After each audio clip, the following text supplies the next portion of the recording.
Hi there, Scott from Wessex Blades. This is a bit of a presentation for some customers for prospective customs. And obviously taking their usage and their directions for what their blade intentions and their uses is going to be. I'm just going to present them, and but it's this constant stage of evolution with what I'm trying to portray here. So this is for Joe, just to his initial name. If I just put it down there like that, you should be able to see the scale of it up against the ruler and up against the kukri. That was a spoiler, Mr. Williams. Okay, and then up close. So, as you know, what I don't want to do is just, rip off designs from everyone else. The influence being, it was after the elongated roach belly of what a Pathfinder knife is. Now I've changed the depth, I've changed the length. I haven't got quite such a back-canted handle. It's on what that, his desired direction of the blade. I know the Danelaw handle works. What needs to happen is it still needs to be inherently and immediately recognizable as a Wessex blade, or it just looks like I've took a diversion off just to fulfill a customer order. So what we're looking at there is a bushcraft knife and then a companion blade beneath. Obviously all this is going to be smoothed out, but that's the ballpark design of what I've come up with. So I'm not the best artist in the world, but if it's Joe, if I remember. If Joe could get back to me. Now the actual design itself, I can make a start on it in the next week or two. But if just allow Joe to have number one, if that makes sense, in all fairness, because it's his inspirations, it's my interpretation of what the design brief is in order to come up with this. So whether they enter the range or not is another thing, but Joe is getting the first one off of both of them, and he wants a system, so one is like piggybacked onto the other. So that's for Joe. There all seem to be J's this week. I was trying to search through my emails.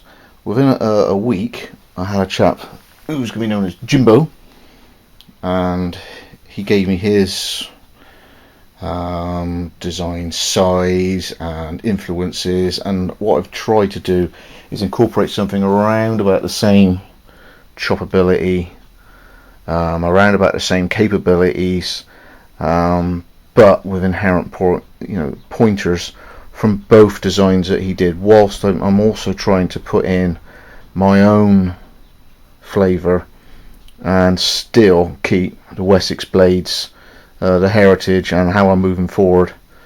So it still looks like something I come up with. That's for Jimbo. You can tell with the scale. We're talking about a 6-inch blade there. Quite a weighty blade. He wanted it. It's got a fair amount of mass, so I'm considering using 6mm in the 52-100, which is quite a high carbon steel. So that is the intention I've got for Jimbo. If you get back to me on that, again, I could crack on in the next couple of weeks with that in 52-100. Names or whatever of the blades I can come up with at another time, because they're not actually finalised. More recently, I had a bloke called Mike. So I've got to get a perspective right on this. It doesn't quite look as clever. There's going to be a slight narrowing there. It all comes to me. That's the concept. There's going to be tweaks. It's all version 1, version 2, version 3. And by the time that it comes to actually either releasing it for testing and appraisal, or I'm happy with it, I think it's suitable, It could be leaned out slightly here, but say as a concept, that was for Mike. If he can get back to me. Also, I'm emailing you all so you know to look. And once again, there's the scale, and I'm considering a hefty steel. So 6mm 52-100 is what I'm considering for this. A real chopper. And obviously, his name's Mike. The option of number 1 will obviously be going to them. Okay, and well, there's a heads up. Finally, it's a 14-inch kukri. Again, the handle is rough drawn. It's got to have a bit of tweaking on it, and I've left myself the stock. So if actually I've used it, and to be quite honest, I love to keep that style handle. I got the option, and I could move the 2 pins in and keep the sort of more narrow, more elegant handle, rather than go for something that's got a bulbous center. It's got a touch of recurve in it.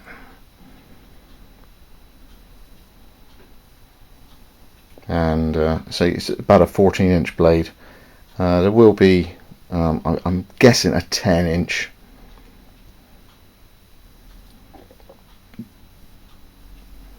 And I'll be getting on to Duncan to get these moved forward as fast as possible. Quite how quick they are, I don't know, but that's my intentions. So the kukri, oh yeah, and I want to keep that in CS75 because it's a bludgeon, you know, it's going to take a hell of a beating, and I like the partial bainite, so it's going to be a very resilient chopping sort of blade. So that's the steel, and that's going to be the heat treat that it's going to have. And then back for it again, reverse order. That was for Mike. Again, it's a concept, not quite perfect and honed yet. That will come when I tweak it, when it's in a steel. Jimbo and his capable chopper. That'll be thick and heavy. That'll be about 6mm. And these bushcrafters will be in 4mm. So we've got a bushcraft, general tasks, lean spear point, and we've got a sort of a Skinner general tasks with a very square spine on top for fire steels, and that was for a chap called Joe. Thanks for joining me again, Scott from Wessex Blades. If he's gentleman could get back to me, and we can move forward. Thank you.